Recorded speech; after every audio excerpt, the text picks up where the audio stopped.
everybody. Welcome to the AI Love Adoptions podcast. I'm Alyssa, joined with my mom, Heidi. And today we're here with Mike Gaines, who is a children's book author and an adoptee himself. And he's kind enough to come on here and share his story with adoptions.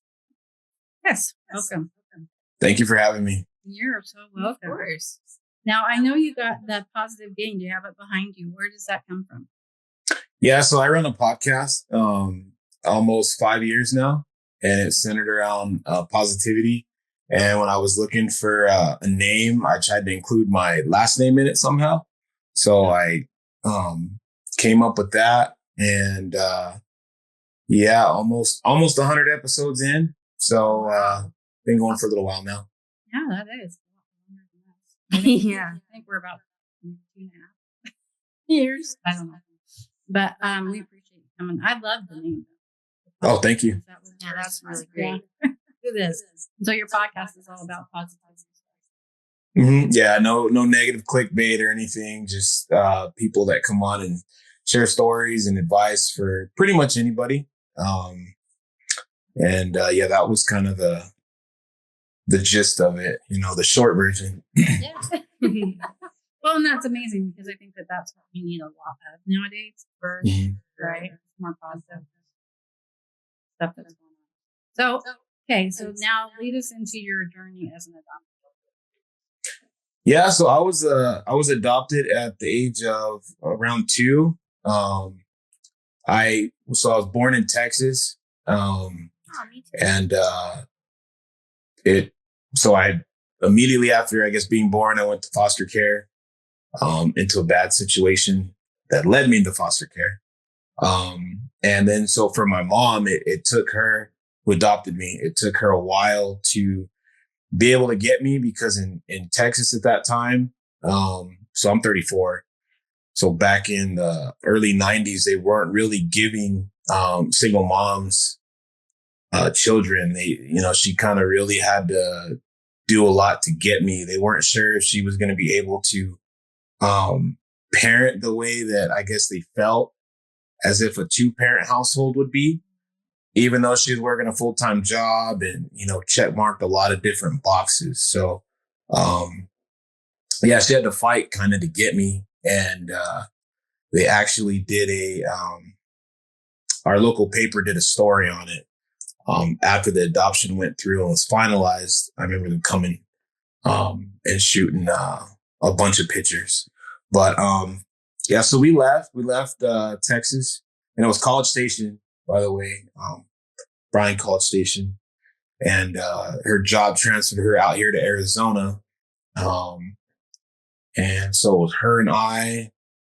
And because I think I was so young, I don't really, I was reading some of the questions, like challenges and things like that. Those are really good questions. But I think I had such a loving family that I didn't even realize, that I was adopted until she told me, obviously because of a young age too. So, she did a lot for me. Unfortunately, she passed away, last year, and she was kind of the centerfold around the book, that I wrote, but, didn't really know a lot about adoption until her and I sat down one day, I guess around maybe I was 10 or 11, because I had so many questions and she answered them the best that she could. And as I got older, she started telling me a little bit more, and until I guess around the time I was around 18, she still had all my files and my paperwork and things like that. So she kind of went, here, take a look, read at your own risk. So, that's kind of the short version of it. But I was so blessed and grateful to have had her take me, because I had some friends growing up that were adopted and they didn't grow up like I did.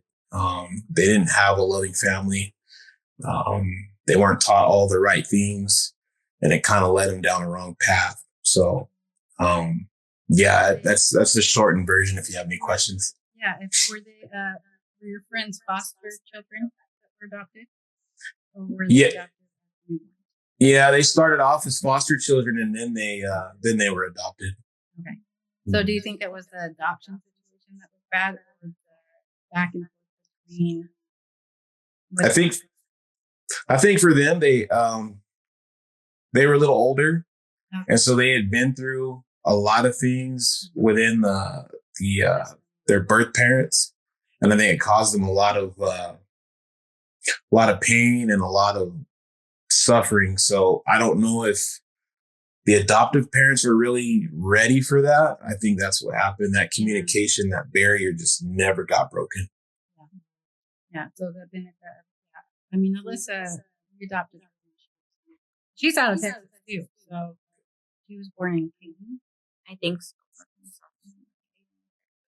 But yeah, she was born in Canton, and she's just 4 years younger than you. So in that time frame, they would keep Texas had a rule that they would keep them in foster care a year and not a year, a month and a half after delivery. So we couldn't get when we got her biological sister. She was born 10 and a half months later. Wow. And they keep them for almost 2 months before we could even get them. So, but both of them were preemies, and so by the time I got her, she was still only 8 pounds, and 16 inches. She was so cute. She's Wow. still cute. Yeah. She's still little, but yeah. So I understand the foster care system there was difficult and how the state ran it. Keeping them. I'm glad they get out when you're 2.5 and have to be raised in that system and stuff. So I'm sure that's difficult. Have you had any want or need or have you into your biological family? Yeah, I did a little bit. Kept in contact with some of them, and I kind of realized why my mom didn't tell me everything. There was a lot of illegal drug use within the family as far as on the birth side. So I guess when you're younger, you're like, just let me see it, let me read it. Yeah. And I understood why. You can't take that back, right? So yeah, I mean, still keep in contact a little bit, but it's kind of like how do you say it? Life, life is just so much going on, and so really don't talk every day or anything like that. You do have contact, right? Okay, and how was that reunion? How was that? What? I'm sorry. Reunion. So really, every child that was in that union was adopted out. Oh. But all of them stayed within the family, if that makes sense. I was the only one that. How many was it? 1, 2, 3. So 4, including me. Mm-hmm. So, and like I said, in a lot of ways, I mean, they're doing well, but I really feel like I was the lucky and blessed one because, my mom did so much for me. I mean, as far as traveling, put me into different things, sports wise, church, just everything. So, I mean, I'm sure they grew up good too, but I'm sure I grew up a little bit better. Because you were taken out of the situation because the other 3 were raised by family members. Mm-hmm. Right. So then they still were kind of in that niche, I guess. Yeah, still kind of dealing with, whatever's going on. Yeah.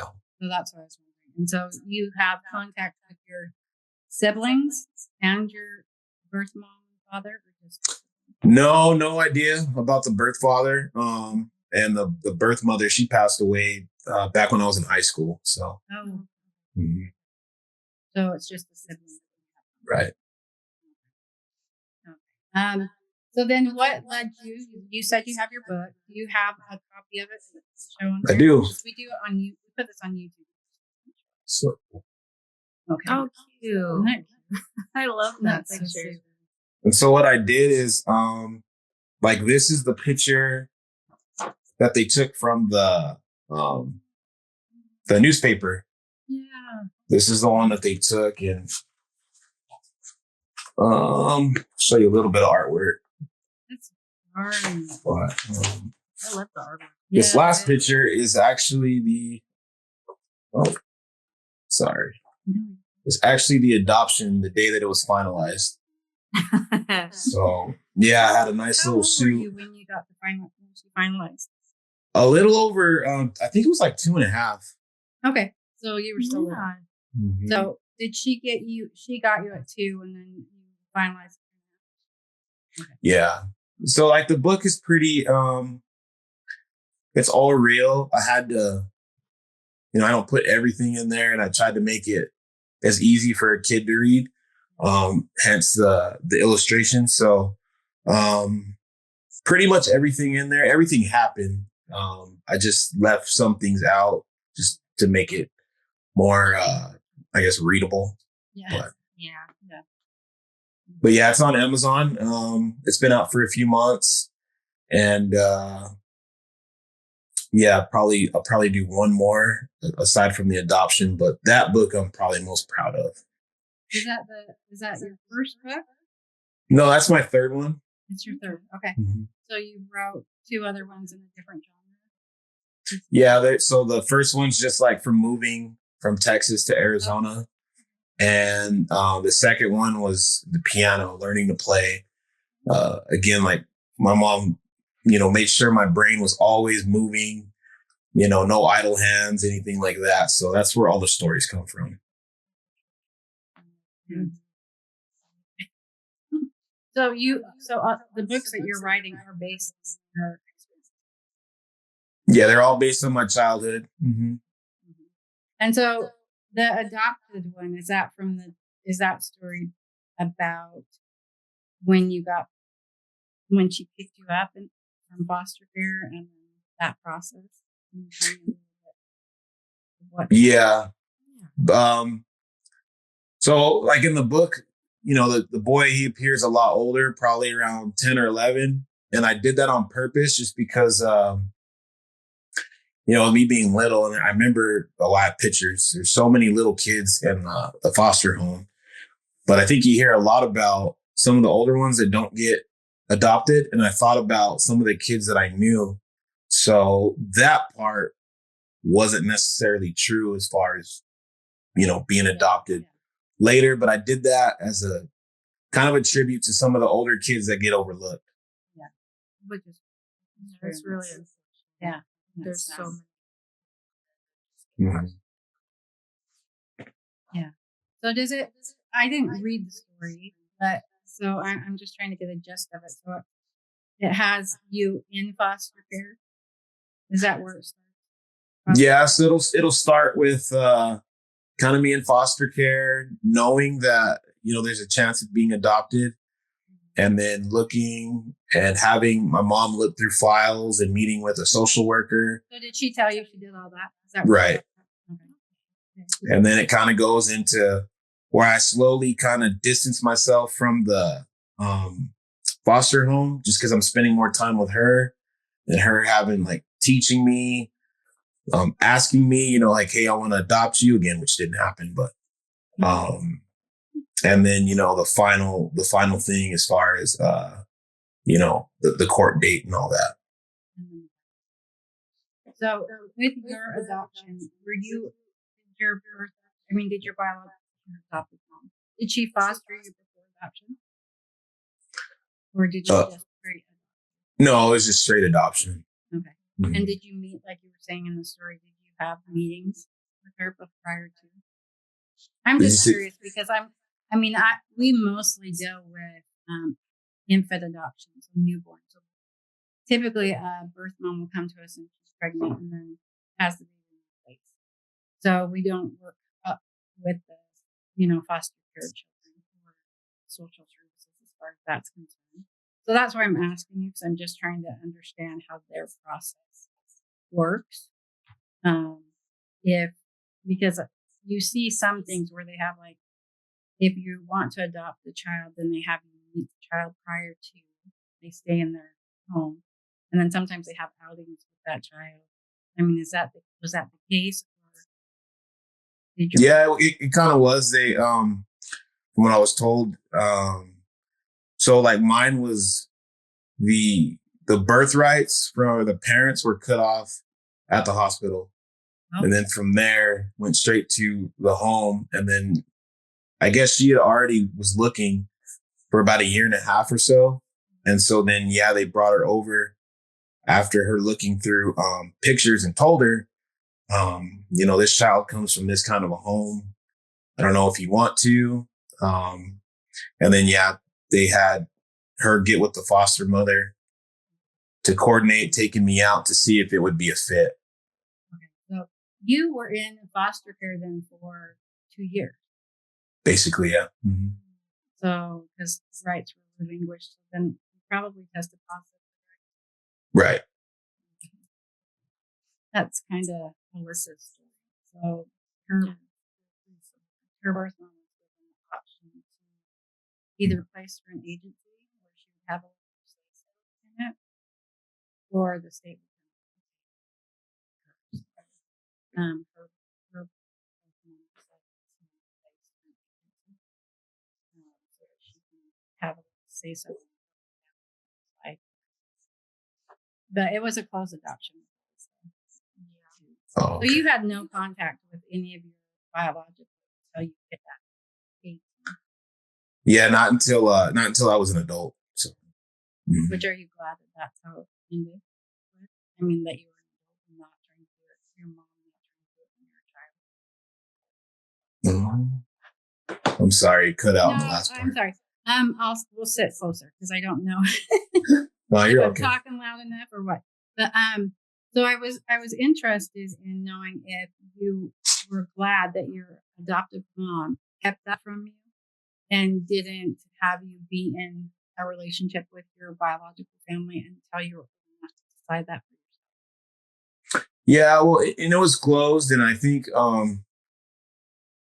she was trying to protect me because and I know there's different opinions like on open versus close, and people, I guess it just depends on what you're comfortable with. But I would say, yeah, for us, the close made more sense just because of maybe some of the details and the things that had happened, and it wasn't maybe want to get good wording. Probably not the right situation. I think it was better that way for everybody. It just made more sense. Yeah. Well, and I think that your adoptive mom was very smart with that, knowing the ramifications it could have on you if she would have given you all of that information that she handed you at 18, or she would have given it to you sooner. Right. I agree.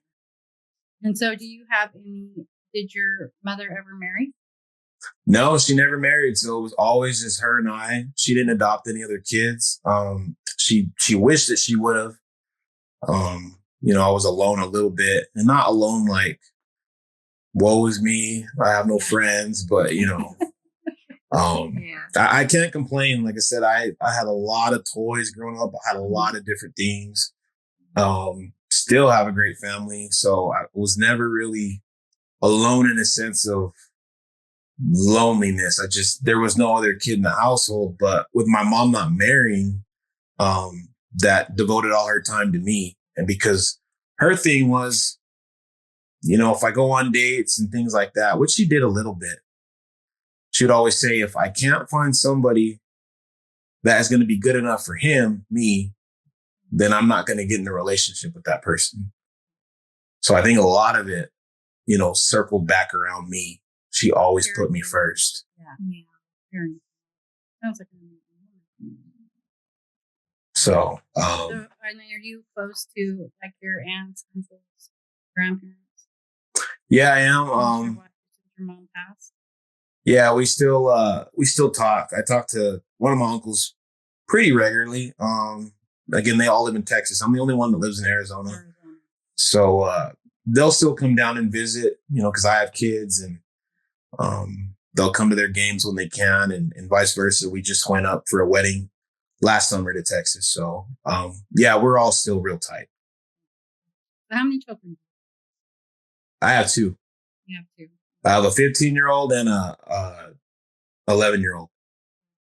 You had them when you were young. Mm-hmm. Yeah, 19 and 23. Yeah. So That's fun. I think we started adopting when I was 24, so 19 years young. How did you deal with that? pretty well. I mean, with my wife, we're still married now. Obviously she's a big Good. part of it because she did all the work. Yeah. But but Moms I usually worked have at a a Boys and little Girls bit Club. more because they're home with them. So typically, Mhm. But I was kind of prepared. I mean, I worked at a Boys and Girls Club for 6 years, from all the way from the bottom to the top, and we had a lot of kids that were foster kids and kids that had different things and personalities. So um, it kind of propels you. I always say, if you want to be humbled, go work at a Boys and Girls Club with kids that aren't yours. yeah. Yeah. Well, yeah. Humble if you want to get beat up a little bit, right? That too. Yeah. I mean, especially nowadays, I don't know if I could, do that, but I'd be like, no, you will respect me. I'm sorry. I Yeah. couldn't do it. It takes No. a special kind of person to work with kids like that. And I really Yeah. to deal with all those different like personalities and kids that come from so many different like backgrounds, hmm challenges. It's a lot. Very. Yeah. Mindy, my sister, for boys and girls for a Yeah, while. she did that. Yeah. She's a counselor. So we did that kind of stuff. Well, is there anything else you'd like to discuss?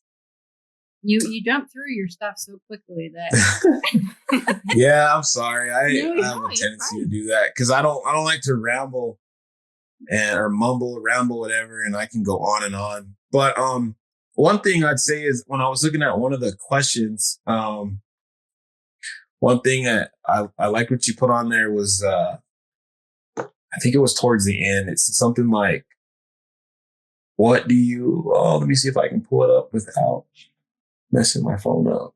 Let's see. Yeah, how can adoptive families and communities better support adoptees in their journey? I would think that, like, more research, more information, because I've seen sometimes kids come into the school district and, everybody knows that they have something going on from their past, with their families. And sometimes people aren't equipped to deal with it.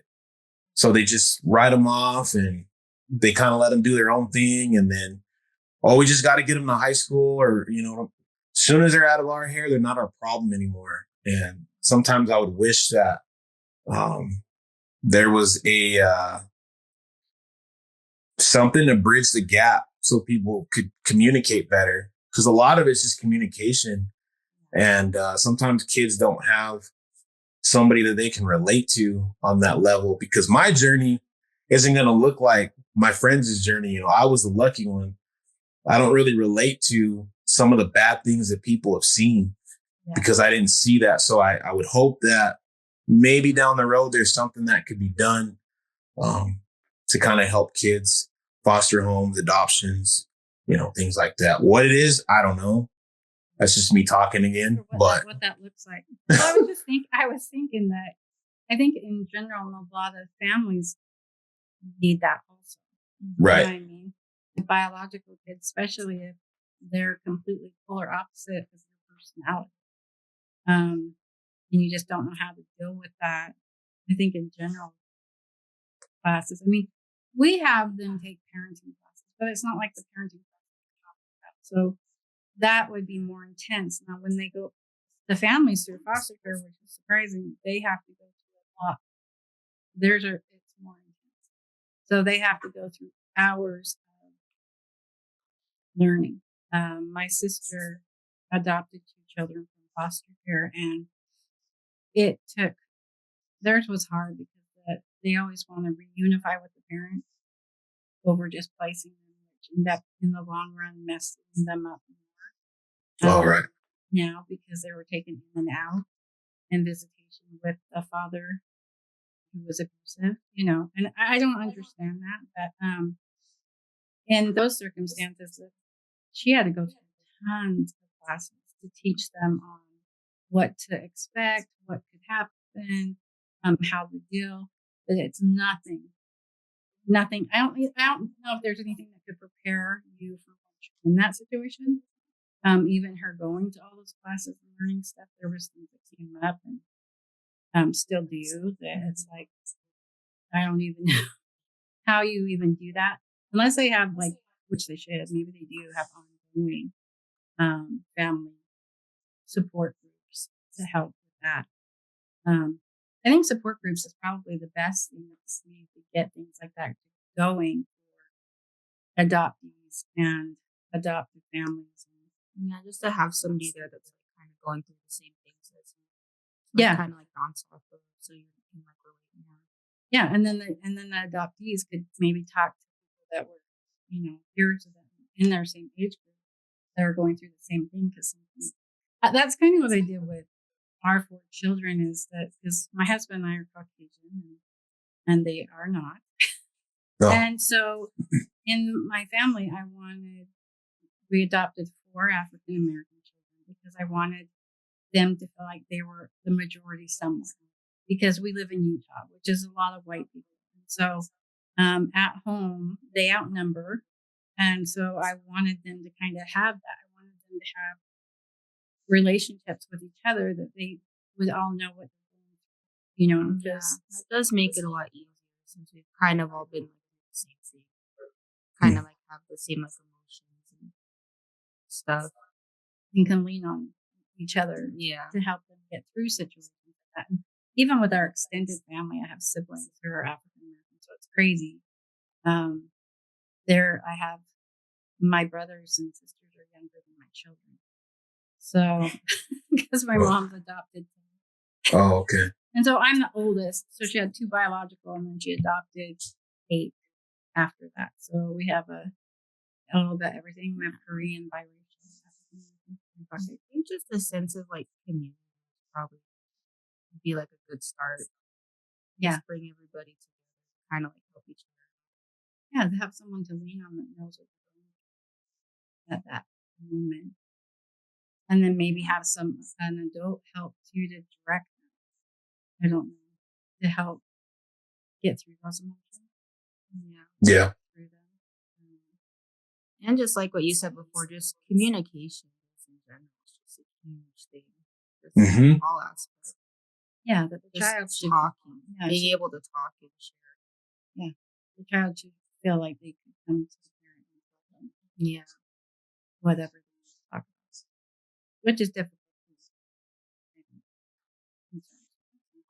Yeah. But that's